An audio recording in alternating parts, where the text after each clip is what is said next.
Nabi Saleh alaihi salam. Setelah Nabi Hud, keluarga serta pengikutnya hijrah ke Hadramaut. Mereka membentuk kehidupan baru di sana dalam suasana keimanan yang tinggi. Sebagian anak keturunan mereka bermigrasi ke utara, ke daerah Hijaz. Di sana mereka membuat pemukiman baru dan berkembang turun-temurun. Bangsa baru ini dikenal sebagai bangsa Tsamud atau kaum Tsamud. Secara silsilah keluarga, kaum Tsamud berkerabat dengan kaum Ad. Mereka berasal dari satu kakek buyut, yaitu Iram cucu Nabi Nuh. Maka tak heran jika kaum Tsamud mirip dengan kaum Ad. Mereka orang-orang yang diberi kecerdasan tinggi oleh Allah Subhanahu wa Ta'ala. Kaum Tsamud juga mewarisi budaya dan keahlian bangsa Ad dalam bidang arsitektur. Mereka membuat bangunan megah di tanah datar dan membuat gunung-gunung untuk dijadikan rumah. Kaum Tsamud sangat mahir dalam ilmu pahat. Mereka membuat relief-relief yang indah. Kota mereka yang terkenal adalah Al-Hijr. Pengairan, pertanian, dan peternakan mereka berkembang sangat baik, serupa kaum Ad dahulu. Pada mulanya, kaum Tsamud menarik pelajaran berharga dari pengalaman buruk kaum Ad. Karena itu mereka beriman kepada Allah Subhanahu wa Ta'ala. Mereka hidup dalam kedamaian dan ketaatan kepada Allah. Tetapi setelah beratus-ratus tahun berjalan, kejayaan membuat mereka menjauh dari ketakwaan kepada Allah. Mereka, terutama pembesar-pembesarnya, mulai angkuh. Penindasan kepada orang-orang miskin dan lemah di antara mereka. Kebohongan, kecurangan menjadi biasa bagi mereka. Kaum Tsamud juga mulai menyembah berhala dan diteruskan turun-temurun oleh anak cucu mereka. Mereka melupakan ajaran Allah dan menuruti bujukan setan. Allah tidak membiarkan manusia dalam kesesatan tanpa ada petunjuk. Karena itu, Allah memilih Saleh untuk menjadi utusan bagi kaum Tsamud. Saleh berasal dari keluarga terpandang di kalangan kaum Tsamud. Kecerdasan yang menonjol, rendah hati, dan ramah, pandai bergaul, serta sabar. Bakat kepemimpinannya sudah tampak sejak muda. Saleh disukai oleh kaumnya. Mereka berharap Saleh akan menjadi pemimpin mereka. Setelah menerima petunjuk-petunjuk yang jelas dari Allah Subhanahu wa Ta'ala, Nabi Saleh alaihi salam memulai dakwahnya kepada kaumnya. Hai kaumku, sembahlah Allah. Dialah yang menciptakan kamu dan menjadikan kamu mampu memakmurkan bumi. Dan mohon ampunlah kepada Allah Subhanahu wa Ta'ala atas dosa-dosamu. Takutlah kamu kepada azab Allah. Tetapi kaumnya menjawab, Hai Saleh, kami sungguh kecewa kepadamu. Selama ini kami mengharapkan kau akan jadi pemimpin kami. Sekarang kau melarang menyembah berhala-berhala. Padahal ini adalah warisan nenek moyang kami. Kami tidak mau mengikutimu. Kebanyakan kaum Tsamud tidak mau percaya kepada dakwah Nabi Saleh, terutama para pembesar-pembesarnya. Hanya sebagian dari mereka yang menyambut seruannya, terutama dari golongan-golongan miskin dan lemah.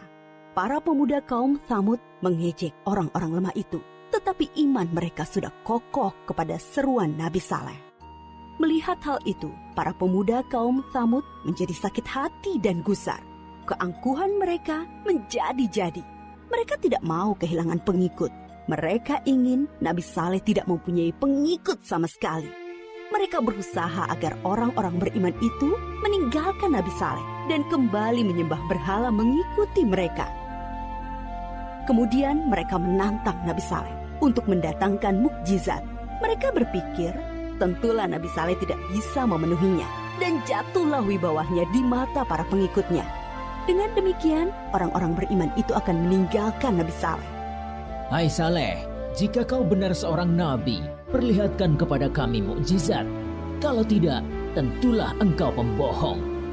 Nabi Saleh menjawab, Akan kutunjukkan kepadamu suatu mukjizat, tapi dengan syarat, kalian harus mengikutiku menyembah Allah. Mereka menuju Bukit Berbatu. Nabi Saleh memohon kepada Allah dengan penuh kesungguhan supaya diberi mukjizat.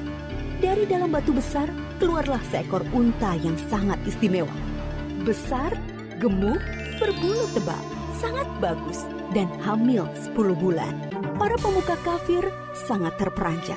Kaum Tsamud memang ahli dalam memahat batu. Tapi unta ini sungguh indah dan hidup, bukan patung pahatan dari batu. Nabi Saleh berkata, Inilah unta Allah, jangan kalian mengganggunya, supaya tidak turun azab atas kalian. Dia mempunyai giliran makan dan minum dengan kalian. Sehari biarkan dia minum dari sumber air. Sehari giliran kalian dan ternak kalian. Unta itu bebas berkeliaran di pemukiman kaum Tsamud. Pada hari di mana unta itu minum dari sumber air mereka, semua ternak menyingkir seolah mempersilahkannya. Air susu unta itu cukup untuk memberi makan banyak orang setiap hari. Siapapun boleh memerahnya, tetapi tidak boleh mengganggunya. Tapi semua ini tidak menjadikan pemuda-pemuda Tsamud beriman kepada Allah dan Nabi Saleh. Sejak itu, pengaruh Nabi Saleh semakin besar. Bertambah kuat keyakinan orang yang beriman. Para pemuda Tsamud semakin cemas. Mereka takut wibawa mereka makin turun dan tidak mempunyai pengikut lagi. Maka mereka mengadakan rapat rahasia untuk menghentikan dakwah Nabi Saleh. Mereka sepakat untuk membunuh unta mukjizat itu. Para pemuda Tsamud menyuruh 9 orang untuk membunuh unta itu. Mereka ini adalah para penjahat yang dikenal berani dan kejam. Bersama-sama mereka membunuh unta. Ada yang memanah dan seorang menyembelihnya. Pemuda Tsamud mengumumkan pembunuhan unta itu dengan congkaknya. Mereka berpikir dakwah Nabi Saleh akan terganjal. Tentu banyak orang beriman yang akan meninggalkannya karena mukjizat yang sudah tidak ada. Masyarakat sangat sedih dan ketakutan mendengar kabar itu. Mereka sedih karena tidak bisa lagi minum air susu unta ajaib itu dan takut azab Allah akan benar datang menimpa mereka. Para pemuda Tsamud mendatangi Nabi Saleh dengan angkuh dan penuh rasa kemenangan. Hai Saleh, kami telah membunuh untamu. Datangkanlah azab yang kau ancamkan kepada kami. Kalau tidak, pasti kau pembohong besar.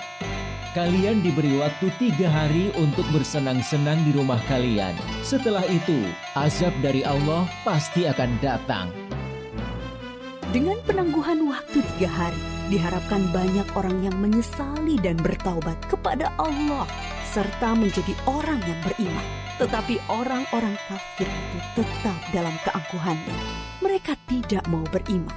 Mereka malah menunggu-nunggu apa yang akan terjadi setelah 3 hari.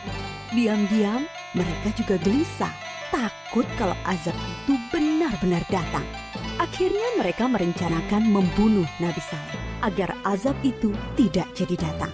Mereka mengutus kembali 9 orang yang telah membunuh unta untuk membunuh Nabi Saleh. Tetapi niat mereka digagalkan oleh Allah. Ke-9 orang itu mati ditimpa batu dari langit ketika menuju rumah Nabi Saleh. Nabi Saleh dan pengikutnya kemudian hijrah ke Palestina. Menjelang hari datangnya azab, Nabi Saleh sangat sedih meninggalkan Al-Hijr, membayangkan azab Allah akan menimpa kaum satu kampung halamannya.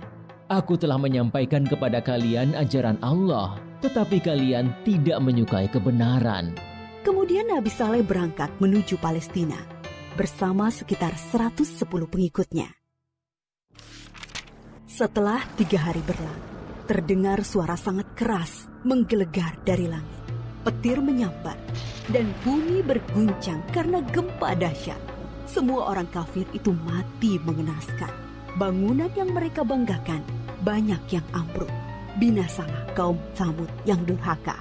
Sampai saat ini, sisa-sisa pemukiman kaum Tsamud berupa rumah dan gedung dari batu yang dipahat masih bisa dilihat di Saudi Arabia dan merupakan situs bersejarah dunia.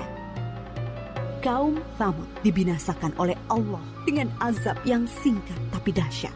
Mereka diazab karena tidak mengesahkan Allah dan tidak mau mengikuti utusan Allah, yaitu Nabi Saleh. Mereka memilih mengikuti syaitan. Dan walaupun yang membunuh unta hanya beberapa orang, tetapi orang kafir yang lainnya merestui.